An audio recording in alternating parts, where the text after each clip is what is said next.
if I was to hit this sort of golfing nail with my mallet, you recognise that that is a blow in plane.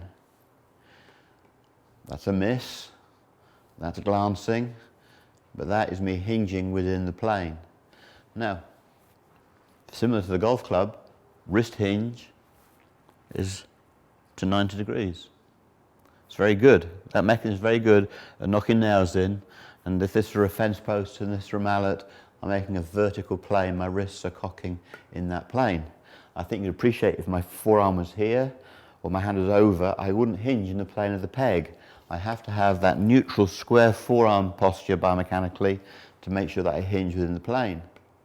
Now, if I put this golfing nail at chest level, my wrist hinge is working that way. It's not appropriate. So now, biomechanically, my forearm rotates. My palm of my hand turns to 90 degrees. I'm now able to deliver the wrist hinge in the plane of the nail. So this is a vertical plane, wrist hinge only. In the horizontal plane, I need the capacity to rotate the forearms and to hinge the wrist.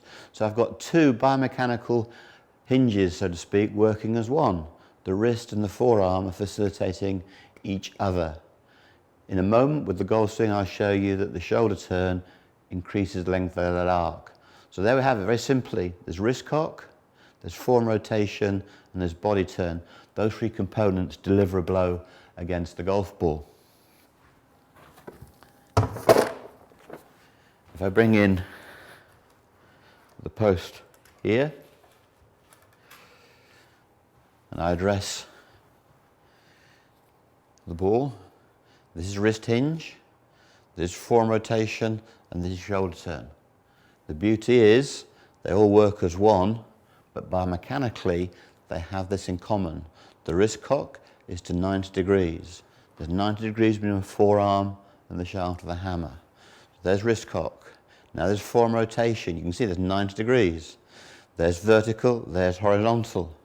And now my shoulders turn through roughly 90 degrees in the horizontal plane. So when I use those three things, I'm capable of driving the peg into the wall, and that's a blow in plane. So the same applies when I have a club in my hand. I'll take the golfing nail and I'll lay it onto the ball target line, and then I take my club. So my golf swing is going to create power in the backswing, and I'm going to deliver that power through impact. But what's fascinating to me is that the hinges of the golf swing, or the movements, are all 90 degrees. There's wrist hinge of 90 degrees, because that's biomechanically the way that I'm made. Having got wrist hinge, there is forearm rotation of 90 degrees, and then this shoulder turn. So the golf swing is a blend of those three. They're mixed together. We blend those three biomechanical movements, and then we deliver them as one, and we drive the golf ball towards the target and onward. Okay? So, it's brought it very simply to a conclusion that the golf swing is only three elements.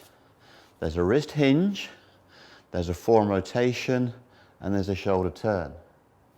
And now you can see it's so important for the thumb to be placed properly. The left thumb ensures that my wrist hinge is 90 degrees. It ensures that my forearms rotate properly, and the left thumb ensures my right hand fits it. All the creativity I possess is now appropriate. If I just put my hands up in the air and keep my hands still, I can describe almost half a sphere of movement with my wrists and my forearms. It's amazing how much movement I can hinge, I can rotate, I can do all sorts of wonderful things, and they will come out in the golf swing. The beauty is, if the hands are fit together properly, then you can be as creative as you like, but pay no price. You'll be very, very accurate as well.